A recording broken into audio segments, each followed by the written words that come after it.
Bonjour à tous. Aujourd'hui on se retrouve pour une vidéo avec un sujet que je voulais du coup aborder avec vous. Excusez-moi. C'est le sujet de ne pas pouvoir travailler dans le monde d'aujourd'hui. Donc comme vous le savez en fait j'ai 3 maladies. Maintenant je vous ai fait des vidéos sur ces 3 maladies et sur ce que ça m'empêche de faire au quotidien. Et forcément, comme je ne suis pas autonome, déjà dans ma vie de tous les jours, je ne peux pas travailler. Et c'est quelque chose qui a été un peu compliqué à accepter en tant que personne au départ. Et c'est compliqué aussi dans le monde d'aujourd'hui de dire à quelqu'un je ne peux pas travailler. Au départ, quand je disais je ne peux pas travailler, on me disait oui mais attends, t'as vraiment tout essayé, est-ce que les médecins ont tout essayé pour que tu puisses avoir un travail? Et je trouve qu'on est vraiment dans un monde qui définit une personne par son métier, par son travail, et que si on fait rien pour plein de raisons, pour plein de causes différentes d'ailleurs, pas forcément à cause de la maladie, si on ne travaille pas, ça veut dire forcément qu'on est feignant, qu'on ne fait rien, c'est comme si notre vie n'avait pas de valeur en fait, parce qu'on n'a pas un métier. Et c'est déjà quelque chose qui est assez compliqué personnellement, puisque je voulais faire un métier qui était quand même le métier de mes rêves en fait. C'était vraiment un métier passion que je m'apprêtais à faire, et du coup c'était déjà une véritable blessure en fait pour moi de me dire bah en fait je ne peux pas faire ce métier là alors que c'est vraiment quelque chose que je voulais faire en fait. Donc d'avoir en plus la répercussion des gens autour qui te disent ah oui mais attends, qu'est-ce que tu fais dans la vie? Bah tu fais rien. Ça veut dire que tu fais rien de tes journées, ce qui n'est absolument pas vrai. Mais bon, je vous ferai une vidéo si vous voulez de mon quotidien, un peu de ma routine, etc. pour vous montrer ce que je peux faire en fait dans mes journées, et voilà. C'est très compliqué voilà, de pas pouvoir travailler, et en plus il faut prouver euh, au système qu'on ne peut pas travailler, qu'on n'a pas la capacité physique ou intellectuelle d'ailleurs pour les gens qui ont des maladies mentales aussi, de pouvoir travailler. Il faut le prouver à donc quelque chose qui s'appelle la MDPH, Maison départementale des personnes handicapées. J'ai dû faire ma demande là-bas. Alors attention, ça a mis bien 10 mois là où j'habite d'avoir cette demande d'AAH. On l'a fait à une période où j'étais encore pas tout à fait sûre de devoir arrêter mes études, de devoir tout arrêter, tout plaquer, et de pas pouvoir travailler. On s'est même, enfin voilà, pendant longtemps, pendant quelques mois, on savait pas trop si je pourrais reprendre mes études. Enfin, on savait pas ce genre de choses, et aujourd'hui, bon, avec mon quotidien, on voit très bien que je serais incapable de travailler dans l'état où je suis, vu que de toute façon, je ne suis même pas capable de m'occuper de moi-même dans certains moments. Travailler, ce serait complètement idéaliste, hein, franchement. Voilà. Donc il faut prouver cette maison départementale des personnes handicapées. Si vous y êtes confronté, il faut prouver avec donc des certificats médicaux. Maintenant ça a changé depuis que je l'ai fait. Je crois que le CERFA, donc le papier où il y a toutes les questions, a un peu changé depuis que j'ai fait ma demande. Mais en fait il y a beaucoup de questions hein, basico-basiques. Est-ce que j'ai besoin d'aide pour m'habiller? Est-ce que j'ai besoin d'aide pour machin? Est-ce que je suis capable d'aller travailler? Même si, par exemple, il y a des fois des aménagements, des mi-temps thérapeutiques aussi qui sont possibles pour les personnes handicapées, pour pouvoir travailler quelques heures par semaine. Et donc, c'est ce genre de questions. Est-ce que je suis capable de tenir debout pendant une journée entière? Est-ce que je suis capable d'aller travailler? Est-ce que... Plein de choses comme ça. Et après, donc avec les certificats médicaux, et avec, voilà, en prouvant que je suis bien en ALD. Et aussi, ils demandent aux personnes handicapées, malades, de pouvoir écrire une lettre qui explique un peu quelles sont nos difficultés au quotidien. pouvoir dire voilà, quelle est une journée type pour qu'ils puissent se rendre compte en fait, du quotidien de la personne. Donc il faut savoir que c'est quelque chose de très très long. Voilà, ça dépend en fait, j'ai cru comprendre que en fonction des régions, ça dépend vraiment de l'attente. Il y en a, ça va être 4 mois, il y en a, dans certains endroits, ça va être 8 mois. Enfin voilà. Moi, je sais qu'on a attendu à peu près 10 mois.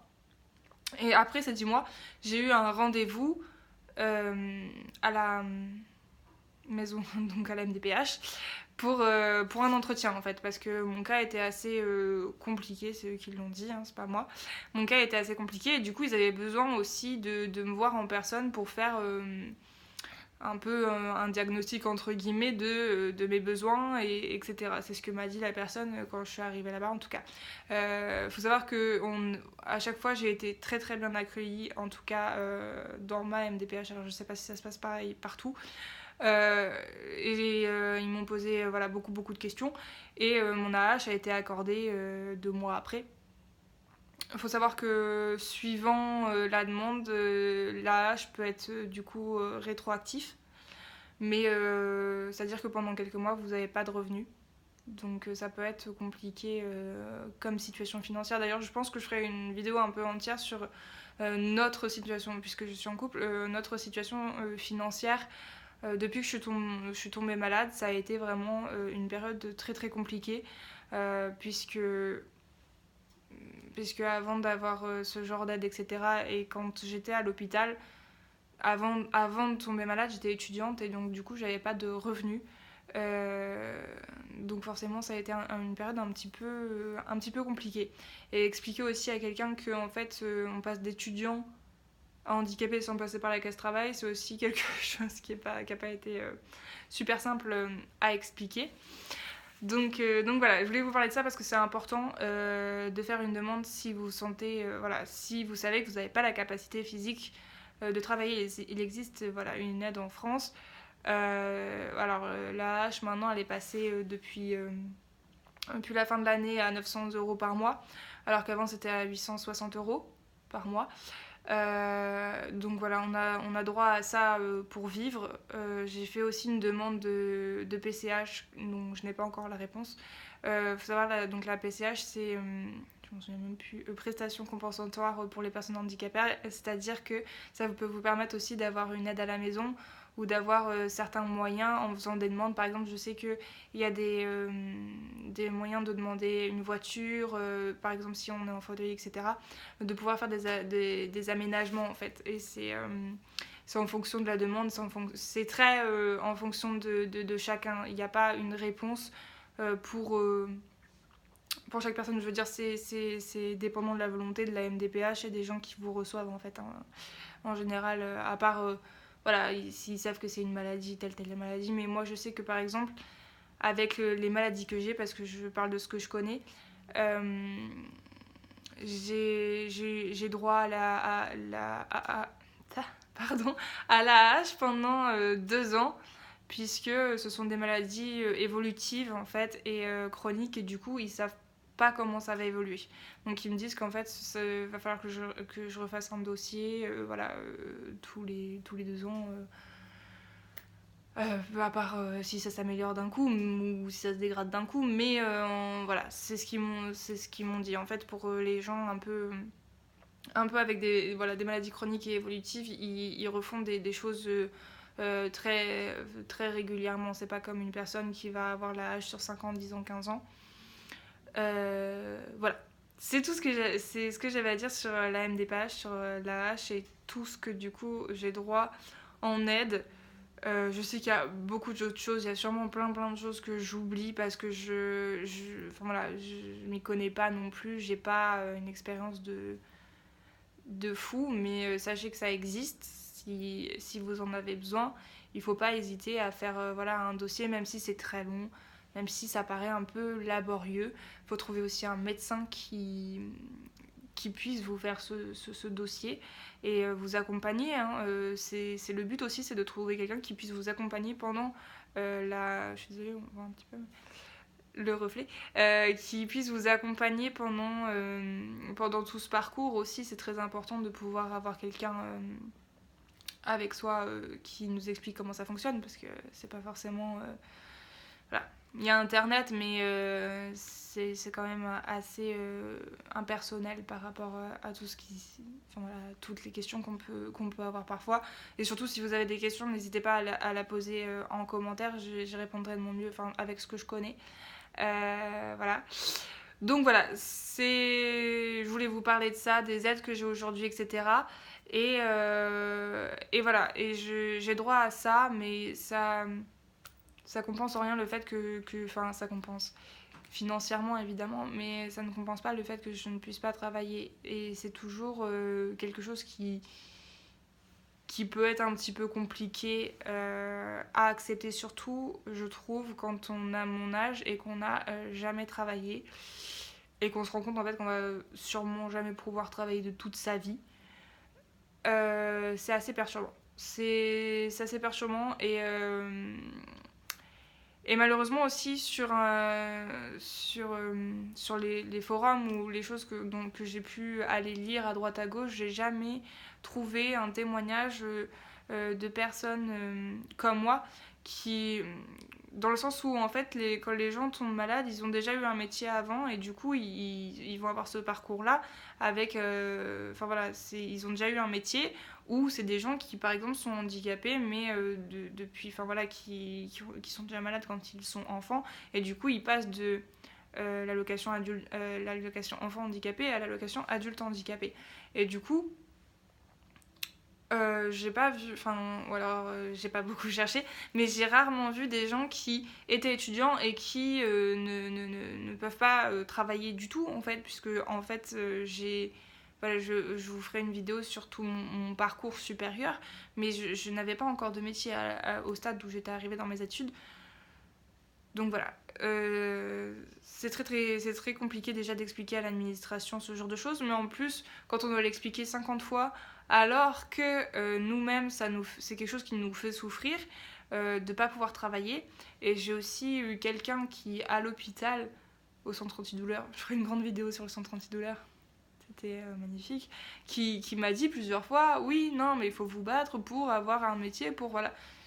Et je me disais, ouais, mais j'ai tellement déjà peu d'énergie pour faire ce que je veux dans la journée, pourquoi c'est obligatoire que j'ai un métier là tout de suite maintenant? Est-ce que c'est vraiment la priorité numéro 1 que je me réalise dans un travail, alors que physiquement c'est déjà pas possible du tout, hein, mais bon, ça c'est autre chose, mais quand les personnes autour n'entendent pas en fait que physiquement, si j'avais un métier, déjà je sais même pas comment je ferais, j'aurais beaucoup de congés, j'aurais beaucoup de jours où voilà, je ne peux pas sortir seule, je ne conduis pas, je ne peux pas conduire avec de toute façon les médicaments que je prends, c'est limite si je peux marcher toute seule. Et voilà, quand la personne en face n'entend pas que de toute façon voilà, physiquement ça nous est complètement impossible de pouvoir travailler, on est obligé de justifier en fait, de justifier tout le temps, de dire ah, attendez, non mais vous vous rendez pas compte, je peux pas, c'est pas possible de travailler dans mon état en fait, vous vous rendez pas compte. Et c'est compliqué, voilà, et puis en plus voilà, comme je vous disais, nous c'est déjà une situation qui est pas facile à accepter pour les personnes, et en plus de ça, on va avoir le corps médical où les gens de l'administration qui vont nous viser en nous disant bah tiens, tu travailles pas, tu n'es pas un bon citoyen, tu n'es pas une bonne personne. Est-ce que c'est une question que je me pose depuis que je suis tombée malade? Est-ce qu'on est obligé forcément de se réaliser et de se définir par un travail à chaque fois? Est-ce que quelqu'un qui a un travail va forcément être heureux d'ailleurs dans son métier? Voilà, c'est une grande question auquel je n'ai absolument pas de réponse. Mais voilà, c'est pas facile d'en parler, du fait de ne pas pouvoir travailler. Et c'est pas une question de vouloir travailler, voilà. Parce qu'à une période, c'était un petit peu, avec toute la maltraitance médicale et tout ça, tout ce qui s'est passé, c'est limite si on m'a pas accusé de ne pas pouvoir travailler, de pas vouloir en fait travailler. Et c'est très compliqué de dire ça à une patiente qui est déjà un peu au 36e dessous. Enfin bref, si vous avez ce genre d'expérience, dites-le moi. Parce que j'ai pas l'impression d'être la seule en fait à avoir vécu ce genre de choses. Et je sais aussi qu'il y a voilà, beaucoup de médecins aussi de la sécurité sociale qui sont pas très, on va dire, compatissants à la maladie de certaines personnes. Voilà, je sais que par exemple, ma maman a eu certains médecins qui lui ont dit mais attendez, vous pouvez travailler. Alors qu'elle aussi, elle ne peut pas travailler en fait, c'est pour ça que je la cite un petit peu. C'est un peu le seul exemple que j'ai dans mon entourage. Et voilà, c'est à peu près tout ce que j'avais à dire, je crois, j'ai rien oublié. Comme vous voyez, c'est très nature, mais c'est aussi ce que j'ai envie de faire ici, c'est de vous prendre un sujet et d'en parler librement avec vous. Voilà, n'hésitez pas à me dire si vous aussi voilà, vous avez besoin de parler de ce genre de choses. N'hésitez pas à commenter, à aimer, à vous abonner. Et puis on se retrouve très vite pour une autre vidéo. Bisous.